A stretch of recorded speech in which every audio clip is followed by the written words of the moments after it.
We will now go on to the next part of our demo, section 5.6, which is going to be discussing placement. So after the floor plan is ready, it's time to move on to the standard cell placement, and this is done with the timing-aware GigaPlace tool. So we use the super command place opt design in the newer versions of Innovus. And what this does is it runs pre-placement optimization, then it runs standard cell placement, and finally it performs scan tracing and reordering. So the place opt design command replaces the legacy two-stage placement, which is to run place design, which does a placement which is mainly to reduce wire length and so forth, but it's not timing aware. And then it runs an opt design command, opt design minus pre-CTS, which does timing optimization. So place opt design does these concurrently and runs them together. You can do either of them, you can run them separately, and you can keep on incrementally running opt design with different options. So a little bit about congestion and blockages. Following placement, we can evaluate the congestion, which is based on a trial route or like an early global route. And we do that with the report density map command, which is going to show us the density maps, which we'll show in a minute. Okay, to fix congestion, what can we do? Well, we can run congestion-driven placement, which is set dB place global congestion effort high before we run placement. And we can do other things like adding padding to modules. So place global module padding, and we can do that on a specific module. And that will enable us to reduce congestion in a specific module. And we can create placement blockages and module constraints. So there are different types of placement blockages. There are hard blockages. These are areas that cannot be used for standard cell placement. There are soft blockages, which are blocked during placement, but can be used during optimization, CTS, ECOs, and legalization. And there are partial blockages, which limit the placement density, i.e. the utilization in the area. And we create all three of them with the create place blockage command. We say what the area of the blockage is and what type it is, hard, soft, or partial. So these are things we can also do from the GUI. And if we do run a placement and we see that there's a module or an area that has all kinds of problems, we can go and create some blockages over there according to what we need, play around with this until we get low congestion. So what about module constraints? Beyond placement blockages, modules can be constrained to be placed within a certain area. These are called fences. And we use the create boundary constraint command. So create boundary constraint minus the hierarchical instance, the size with a polygon or a rectangle, and the type, a fence, a region, a guide, or a cluster. What are these different types of module constraints that we can create? So there are 4 types of them. A guide is what we call a soft constraint. It guides the placer to locate the module in a specified area, but it's a soft constraint. It doesn't make the tool do that. A fence ensures that a module is placed inside the specified area. So this, in contrast to the guide, is a hard constraint. No cells from other modules can be placed here, and all the cells of this module have to be placed there. So a fence is really a hard constraint. A region, like a fence, ensures that the module is placed inside the specified area, but it does allow placement of instances from other modules inside the region. So it means that we're going to be placing all of our instances inside this region that we specified, but it doesn't mean that everybody else has to be kept out. Other standard cells can go inside there even if they don't belong to that hierarchical instance. And we have a soft guide or a cluster, which is similar to a guide, but there are no fixed locations. So what that means is it just tries to take all the cells and make them close together to each other. It doesn't actually have a position that we put it. So it's kind of a really soft constraint, I would call it. So I am now ready for the placement of my design. So I will start stage placement, and then I have to do something with this technology that maybe there are other ways around it, but we wrote a little procedure called EnICS add M2 stripe blockage, which what it's going to do, it's going to add blockage under the M2 stripes. And let's go see that now I have, if I look over here, you see that the stripes changed their kind of pattern inside because they have blockage underneath them. And the reason is because I don't want any standard cells to be placed underneath the M2 stripes, which will cause DRCs. So I'm going to do this now. The reason I didn't do it during the floor plan before is because if I run check DRC now, I want to show you that I will now have shorts because, so let's see here. So if I show my violation browser, now I have 1,000 shorts actually over here. And the reason is because I have the shorts are all actually, I mean, they show them in all kinds of places. I guess it stopped reporting them after 1,000, but anywhere where I had like connections that were running into this blockage, it says you have routing blockage there. You're not allowed to do it. So that's why we have a problem. But these are not real blockages.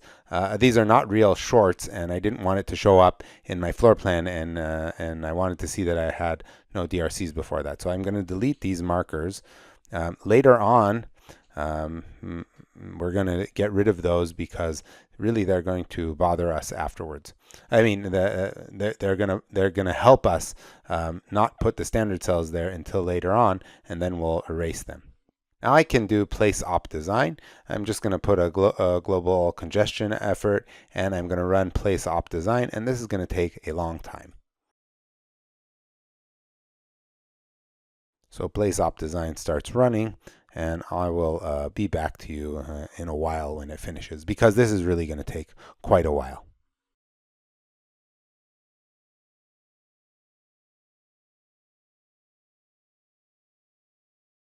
So that finished, and now what I can do is I can go and I can look at what happened exactly. So first of all, we changed over now to the physical view. We have a kind of a mess over here, so I'm going to turn off all the layers.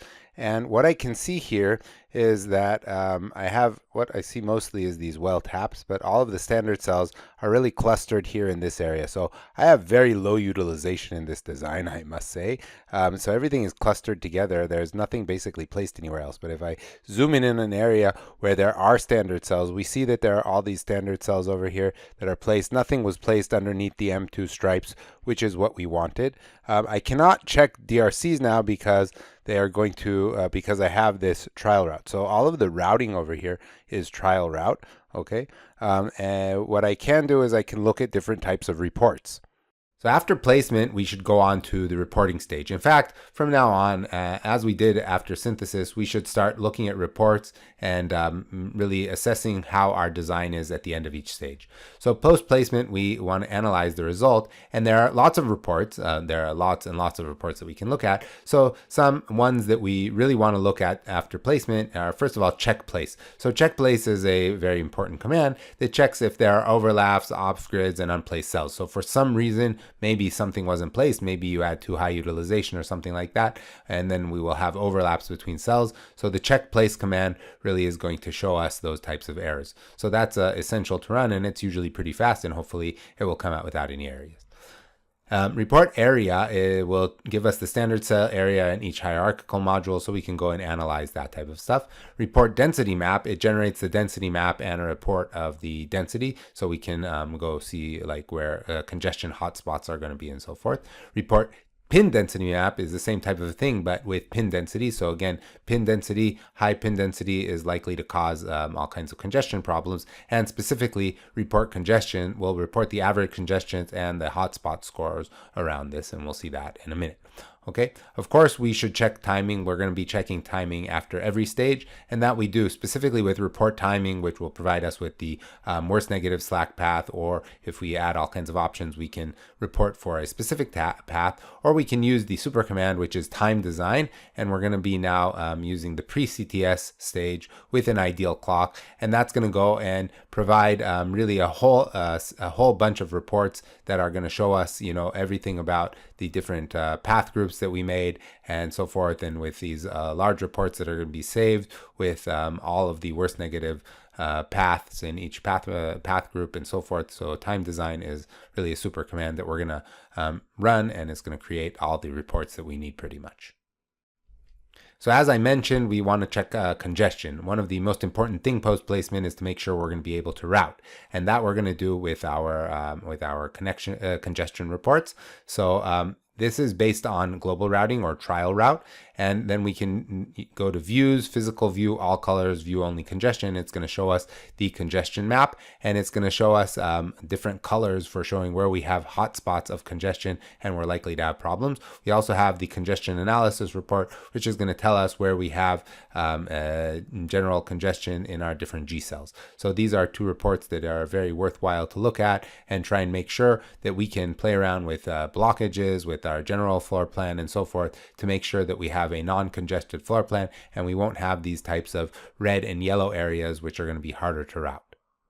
So the script printed out the reports to reports placement and placement under place op design, and we see that there are all these different timing reports, capacitance reports, max capacitance, max fan out, max length, a summary. So let's just see the summary. We have no worse negative slack basically. So we met our constraint, and we have no DRVs, so everything really is good. We have a 3% density, that's very small, and no routing overflow. So that was really an easy type of thing. We can open up the different types of DRV things, and we see we don't have any violations at this point. Okay, so that is what we saw during our place op design. Next, I'm going to discuss tie-off cells. So following synthesis, there are various gates or macro pins that are connected to constant values, zeros or ones. There are going to be lots of these in our net list, zeros and ones. And basically, we're not able to connect directly to VDD or ground at the gates of the transistors because thin oxides are sensitive to surges and to antenna violations. And therefore, we don't want to connect a direct connection between our VDD and ground rails and the gate of transistors. The VDD and ground only connect to the diffusions of transistors. And therefore, we connect them through something we call a tie cell or a tie-off cell. And so we use the add tie-off commands, which has a whole bunch of set DBs to set which type of cell we're going to use from the standard cell library. So this is what a tie cell is. Basically, it's something that is always connected to ground, but it doesn't provide a direct connection to ground. So this cell basically does nothing except for outputs a 1, and this cell does nothing except for outputting a 0, and this cell does nothing except for outputting 1. This is called a tie high cell or a high tie cell, and there's a low tie cell or a tie low cell. Okay, and so what we're not able to do is we're not supposed to be connecting a direct connection from VDD here to a standard cell. We're going to put a tie cell, which as you see is connected to VDD or to ground, and that is going to have a fan out that is going to be connected to a standard cell. Okay, so there are several design considerations with this, even though these do nothing and they have no timing path, but what type of distance do we want to have from the tie cell to the gate? Because there's going to be some sort of type of IR drop or whatever, and we want to have our full VDD or ground getting to the cell. So we're going to have a maximum distance, and we're going to have a maximum fan out of each tie cell. It can also cause all kinds of congestion problems. So these are things that we set in the setDB, and we can run the add tie-offs command, and it will add these tie cells in our design. Going back to Innovus, what I should do is add tie cells now. So there are these cells that are there are these basically nets that are constants, ones and zeros. They were actually kept as assigns inside the post synthesis netlist. And now what I have to do in some technologies is add what is called a tie high or a tie low cell, which is just a cell that connects the VDD and ground to these constant ones or constant zeros, and does it with a certain finite fan out and a finite distance. So I set that up with in my settings the different DBs that do everything, and then I just run add tie offs.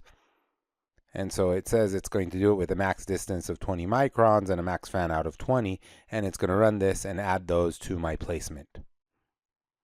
So it added 58 tie high cells and 173, I guess, tie low cells, and it rerouted the nets that were relevant to them, and now I have my tie cells over here.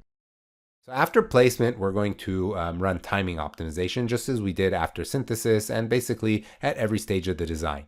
Okay, so after placement, we use Innovus tool. It's called pre-CTS stage. So we use op design minus pre-CTS. We saw that is actually run already as a part of the place op design command, but we can also run it standalone.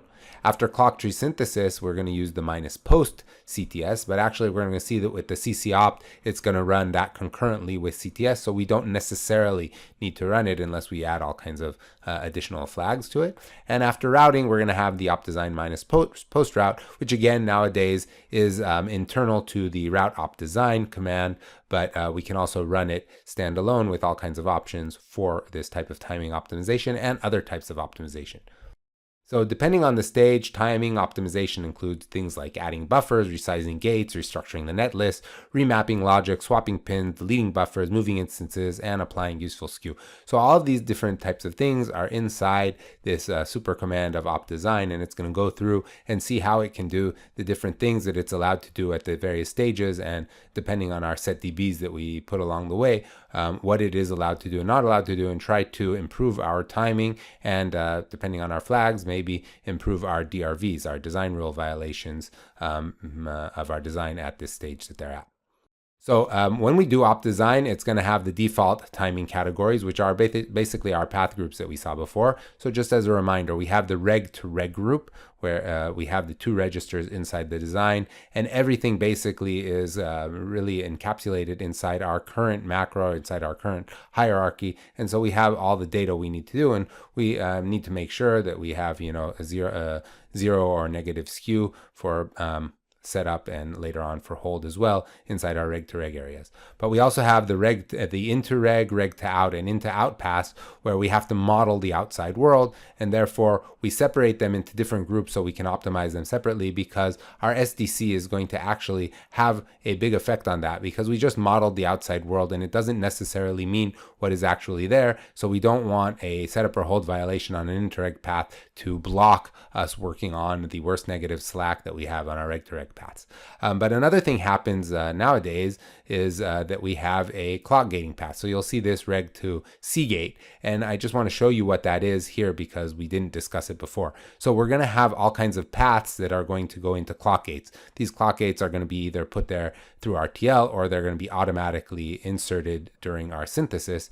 And the clock gates have an enable pin, which either enables or disables the timing path through that. So this is another type of a thing. It's not a flip-flop per se, but it's a latch that enables the clock to go through or doesn't enable the clock to go through. And we want the enable path to get there while the clock is low, so we won't have all kinds of glitches on this type of a thing.